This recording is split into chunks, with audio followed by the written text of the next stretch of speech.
Edgar Cayce nació en Hopkinsville, Kentucky, en 1877. Siendo niño, Edgar tenía grandes problemas para deletrear. Esto causaba una gran frustración en su tío Lucien, quien era maestro en la escuela primaria. Pero quien realmente se enojaba era Squire Cayce, su papá. Cierta noche en casa, cuando Edgar no podía deletrear la tarea del día, su padre enfureció a tal grado que le dio una fuerte bofetada que tiró al joven al suelo. En ese momento, Edgar escuchó una voz que le dijo: «Duerme un poco para que podamos ayudarte». Edgar pidió a su padre unos momentos para concentrarse y descansar. El padre aceptó y se retiró a otra habitación a tranquilizarse. Unos 15 minutos más tarde, cuando volvió, Edgar dormía profundamente sobre el suelo, usando su libro de gramática y deletreo como almohada. El padre zarandeó al niño para reiniciar el estudio, y Edgar, al despertar, le dijo que ya se sabía la tarea del día. Y no solo eso, inexplicablemente se había aprendido a la perfección todas las lecciones del libro. A pesar de todo esto, Squire Cayce volvió a darle una bofetada, ya que sospechó que Edgar siempre había sabido las lecciones y que solo había estado engañándolo a él y a su tío durante las clases en la escuela.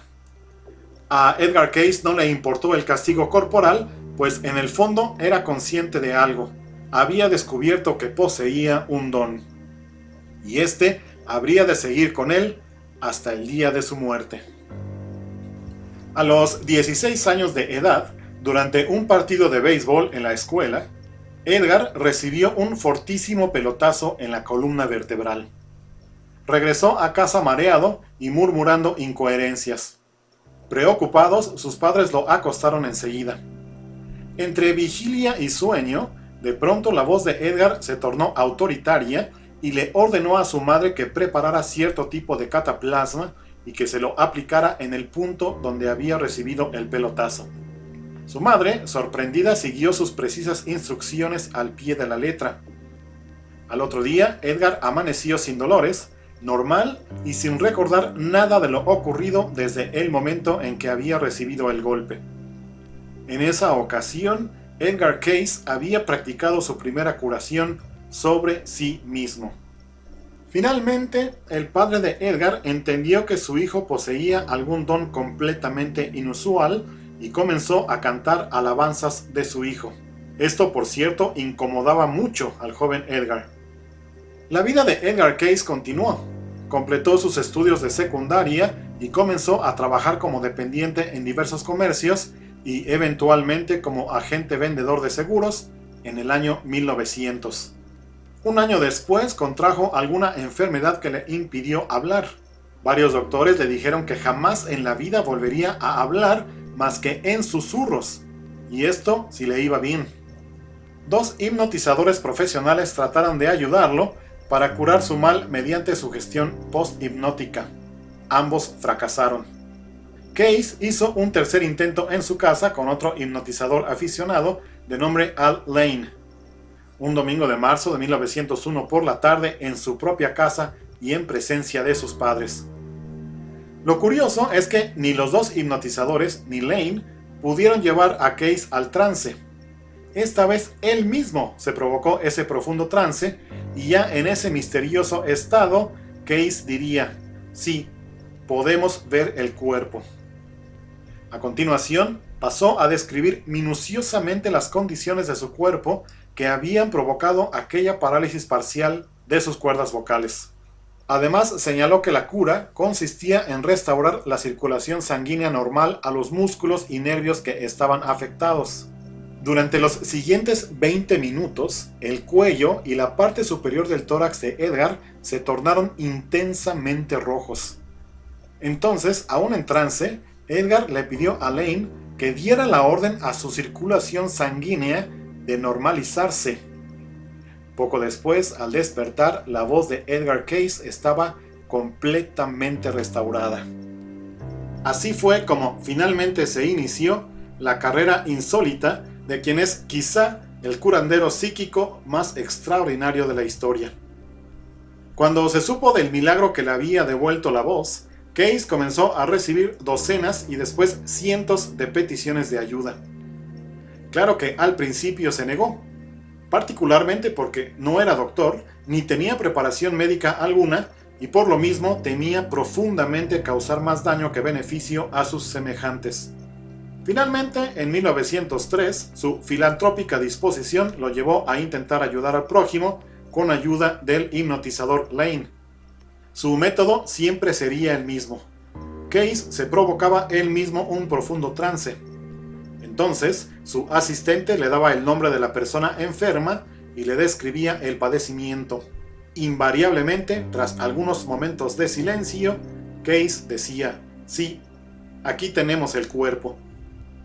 Y así continuaba con un diagnóstico, muchas veces expresado en terminología médica que Edgar Case desconocía en estado consciente, y una prescripción para el tratamiento de la persona afectada.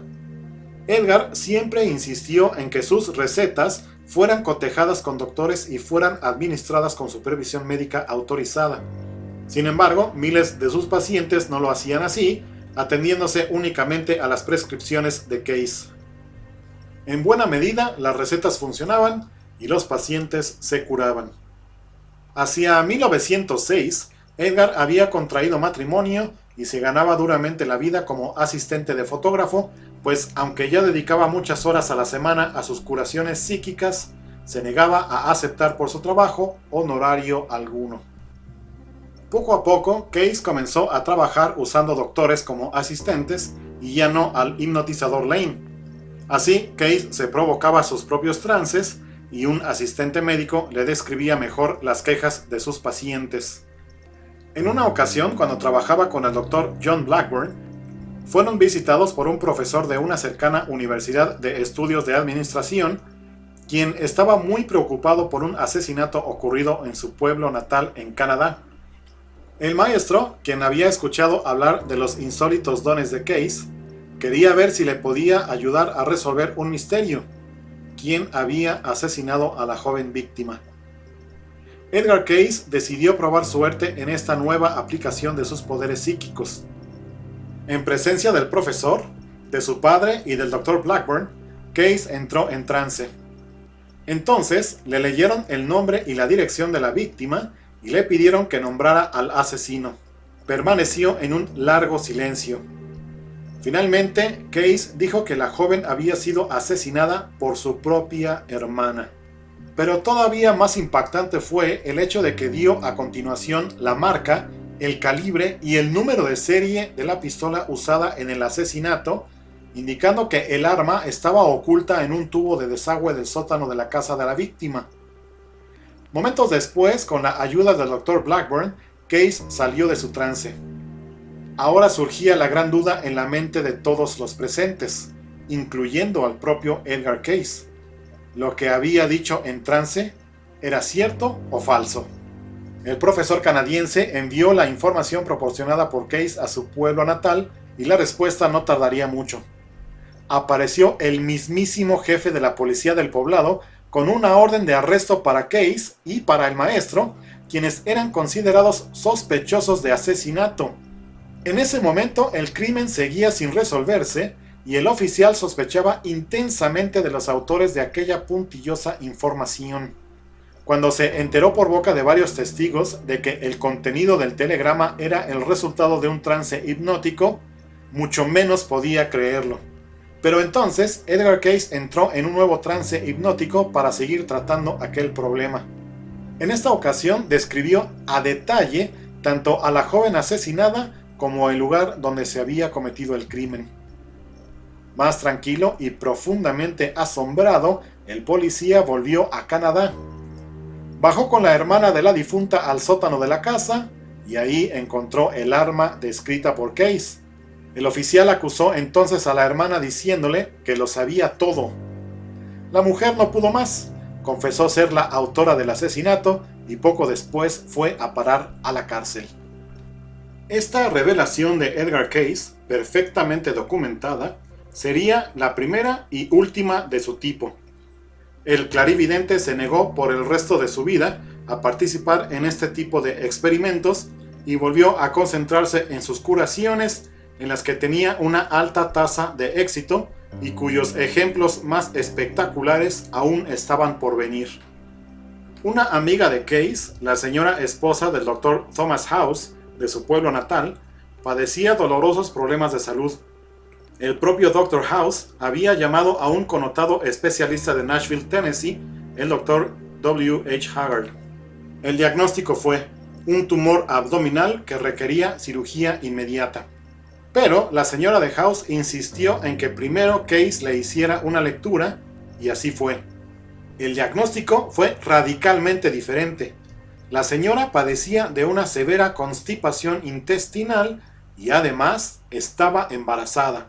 A insistencia de su esposa y no muy convencido, el Dr. House la atendió primero de acuerdo con el diagnóstico y el tratamiento descritos por Case. Efectivamente, había una constipación que fue superada y unos meses más tarde, el tumor diagnosticado por el Dr. Haggard vio la luz y fue bautizado como Thomas B. House Jr. Por primera vez, el clarividente había superado con precisión el diagnóstico de un médico de carrera.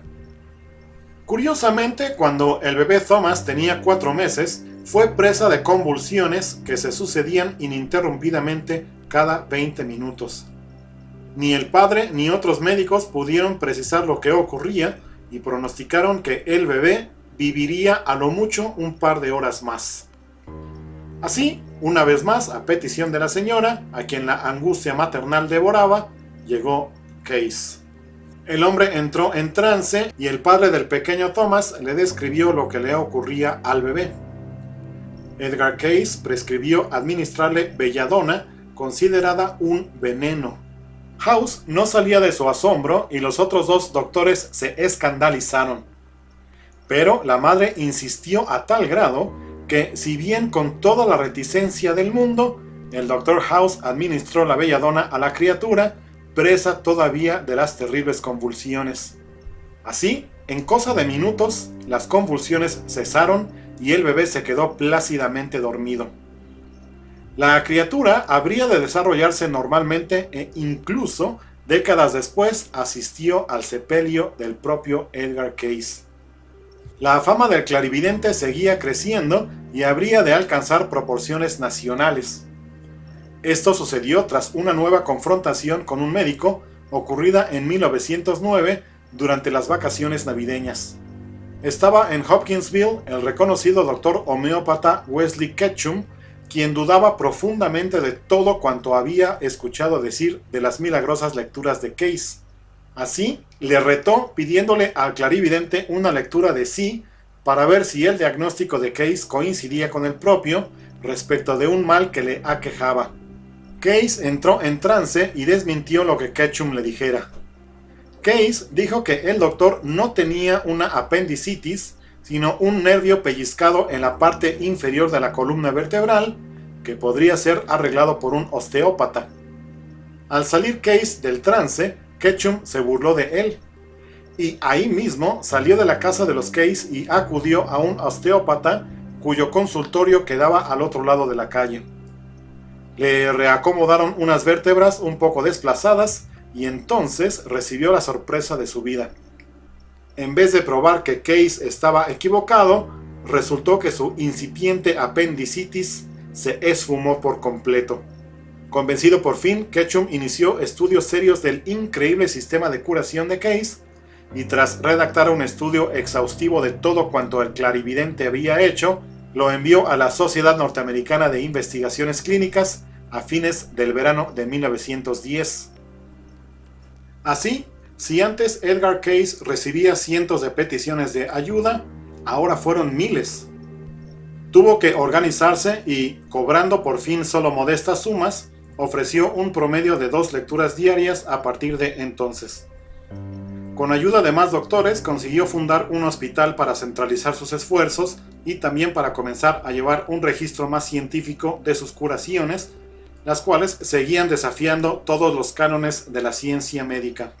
Se creó la Asociación para la Investigación y el Conocimiento, que tuvo entre sus mayores logros el ordenamiento y enumeración de las lecturas de Case a lo largo de las décadas.